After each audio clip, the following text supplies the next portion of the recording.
Swayam Prabha. Digital India. Educated India.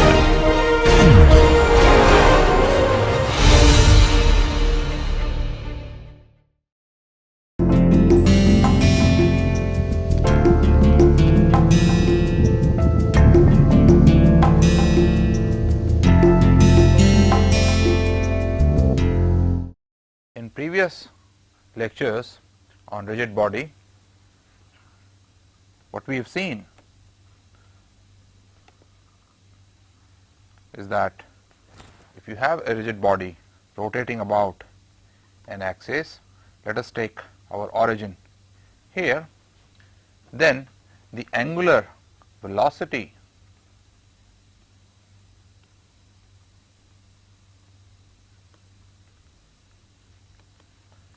omega is a vector quantity.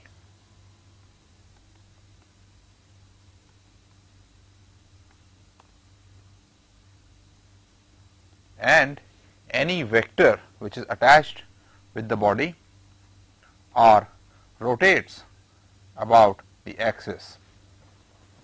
Because this vector is rotating, there is a change in the vector.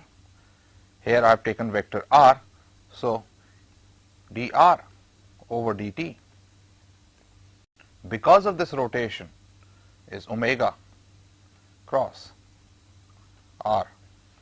We have fixed the convention of direction of omega, and this is purely by rotation. The direction of omega is such that if the body is rotating along the fingers, the thumb gives the direction of omega. This equation is true for any vector, not just r. So in general, any vector that is rotating about omega, its rate of change is given by omega cross a, and I am writing rotating here to indicate that this is purely due to rotation. Using this, therefore, when a body rotates with angular speed, angular velocity omega, this is the axis, this is the origin. You see, I am specifying origin all the time because we always take angular momentum or any quantity with respect to the origin. Then the angular momentum L, which is defined as summation over all the points in the body which are moving, mi ri cross vi is written as summation I mi ri cross vi is dri dt, and this is purely by rotation, this quantity, and this we worked out comes out to be I xx omega x plus I xy omega y plus I xz omega z in I direction plus I yx omega x plus I yy omega y plus I yz omega z in j direction, y direction, and I zx omega x plus I zy omega y plus I zz omega z in the k direction, where x, y and z directions are given, x, y, and this could be your z direction. And therefore, in general, to calculate the angular momentum, I need all these quantities. The diagonal elements Ixx, Iyy and Izz are the moments of inertia about the x-axis, about the y-axis, and about the z-axis respectively, and these quantities, the off diagonal elements, are the products of inertia. So in general, it's quite a quantity to calculate. However, what we learned is that there is a simplification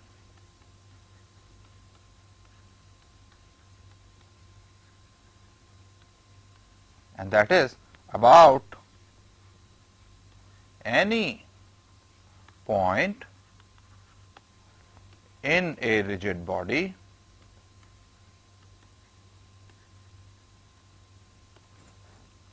there is a set of x, y, z axes. There is one set which is in one particular direction, so that all off diagonal elements I x y, I y x, I x z, I z x and I y z, I z y, these anyway are equal, but they are all equal to 0. So that the angular momentum is now quite simple. And let me change, instead of x I am going to call it axis 1, omega 1. 1 denotes x direction, so omega 1 is the component of omega in x direction, I plus I 2 omega 2 j plus I 3 omega 3 k. So the expression really gets simplified. The only catch now is that these I, j and k unit vectors are along the principal axis or principal axes 3 x, y, z of the body. Now principal axes are going to have a fixed orientation with respect to the body, and therefore these axes are attached with the body. As the body rotates, these axes also rotate. So that is the catch. So we have to take care of that somehow or the other when we develop our dynamics. But this is quite a simplification, that for a given body, suppose these are the principal axes x, y, z, then the angular momentum is going to be given as I1 omega 1, and for now let me now change this to 1, 2 and 3 in this direction, plus I2 omega 2 in y direction, plus I3 omega 3 in k direction. This is diagonal.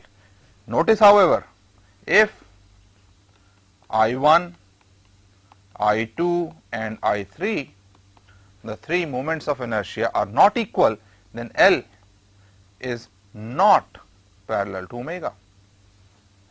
So if suppose this is omega, so that it has components in x, y and z directions, 1, 10, 2 and 3 directions, this could be L.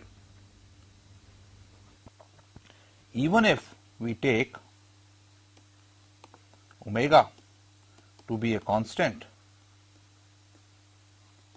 and even if omega 1, omega 2 and omega 3, that is the components of omega along the principal axis omega 1, omega 2 and omega 3 are constant, L is going to change, because L rotates.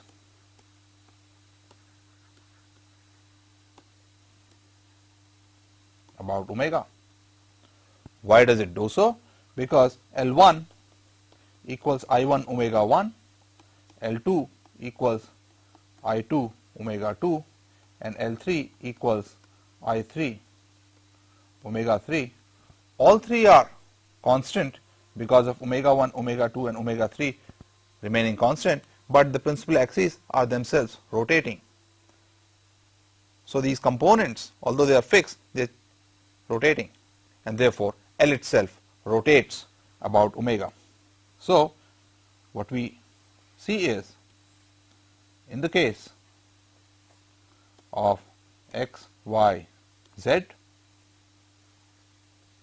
principal axis omega and L not being parallel to omega, L could be I1 omega 1 I plus I2 omega 2 j plus I3 omega 3 k. All these numbers may remain unchanged, but L is going to rotate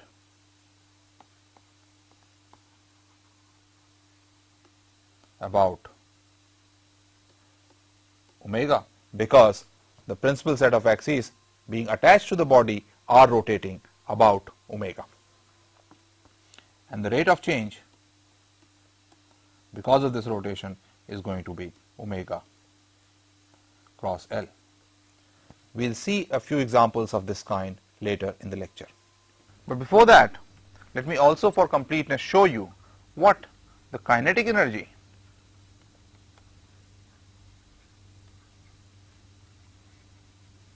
of a rigid body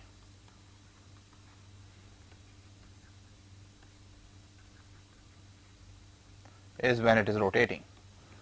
So let us see, the kinetic energy by definition is equal to summation mi vi dot vi, which I can write as 1/2 summation over I mi vi dot omega cross Ri. This is a dot product of a vector with a cross product.